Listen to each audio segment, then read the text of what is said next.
How do we create wealth? How do we access the wealth of the kingdom? And how do we live a life where instead of working for money, we have the joy of being money's boss and making money work for us?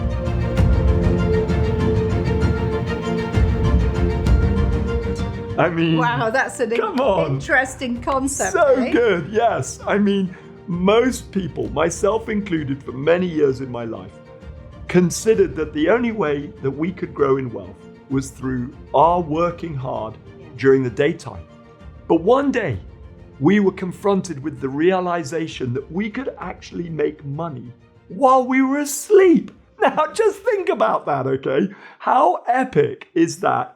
That imagine your life where you spent your sleeping hours making money and then your waking hours having fun, creating value for other human beings. I mean, what a life. Well, what do you mean about value for others? I mean, thank you, Dom. Maybe explain that a little bit. Yes, well, see, the Lord showed us, okay, that when we were at a time in our lives where we were struggling financially, we'd started in ministry, and you know what? Our experience kind of followed what we'd heard all of our lives, that if you're in ministry, you'll be poor. You're going to be poor. Mm-hmm. And so we just thought, well, we don't care because we love Jesus so much. We're going to throw away all desire for possessions and finances and wealth and riches, whatever, and we're going to devote our lives to Jesus. We didn't realize that actually we can devote our lives to Jesus and not be poor. And I'm not talking about handing everything over to him. We all have to hand everything over to him. That's not what we're talking about. We're saying, given that we've handed everything over to him, how can we now live in the abundance of the kingdom and access that? And one day, the Lord just spoke to us and he said, I've put more wealth on the inside of each of my children than they will ever accumulate on the outside of them, no matter how wealthy they become. They will never exhaust the treasure mine that's on the inside of them of wealth. So you're talking about ideas and downloads of revelation and different ways of doing things and creativity that is actually still untapped. Absolutely. And unlocked. Absolutely. In each of us. The best way to explain it would be to say this. If you were Elon Musk and you'd had all of Elon Musk's thoughts, every single one of them, for your lifetime, you'd be the richest man in the world. In other words, it's not Elon Musk's money that makes him rich. It's Elon Musk's thoughts that have made him rich. So, if the right thoughts can make you wealthy, the wrong thoughts can make you poverty-stricken. We have to understand that. It's thoughts that determine whether you live in poverty or whether you live in wealth. Thoughts. It's thoughts. It's thinking. I think most of us, though, we don't want to be poor. We don't necessarily want to be really wealthy. We want to be comfortable. We want to be able to receive God's blessings so that we can be generous to others.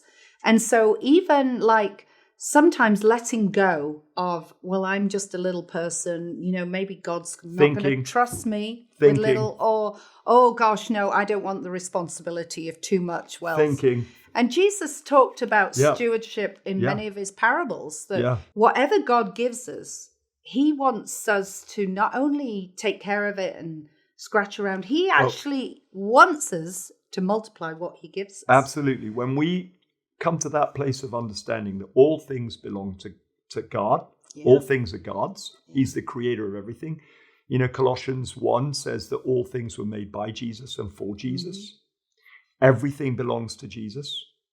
So when we understand that, number two, because we belong to Jesus, all things are ours. Wow.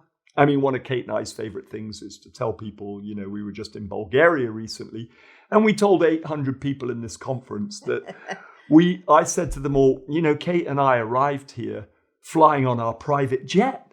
Well, and there was a huge gasp. There was this huge gasp. Oh my goodness, Duncan and Kate have a private jet. And of course, I had so much fun just stirring the pot a little bit. And I said, yeah, that's right. It was I'm telling you, flying private is so much better than commercial. It's phenomenal owning our jet. oh, it's changed our lives. And then I paused and then I said, the only thing is, we just have to get used to sharing it with 300 other passengers. Well, of course, everyone just laughed. They got the joke. And they got the joke. But they also got the truth of what I was saying, that when you begin to realize that all things are ours, it's now a case of stewardship rather than acquisition. It's a case of stewardship of all that belongs to God. How much I get to steward depends on how much value I'm creating for others. And also, stewardship is not, like you say, ownership. It's actually about how can God use me as a vessel to not only provide and bless me with generosity, but how am I able to bless others? Absolutely. Because it's about having an otherliness. An otherliness, that's exactly So even if God blesses us with amazing wealth and riches, we have a huge responsibility. How are we going to share that?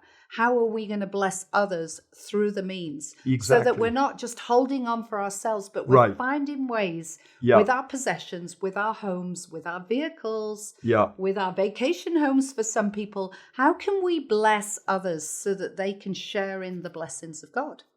That's exactly it.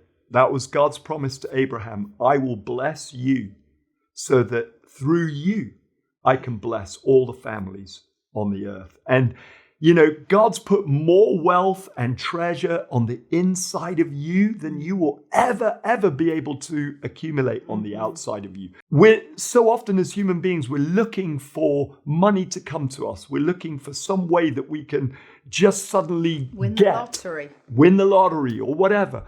When in reality, God's put everything on the inside of us that is necessary so that we can actually create value for the world. And money chases value.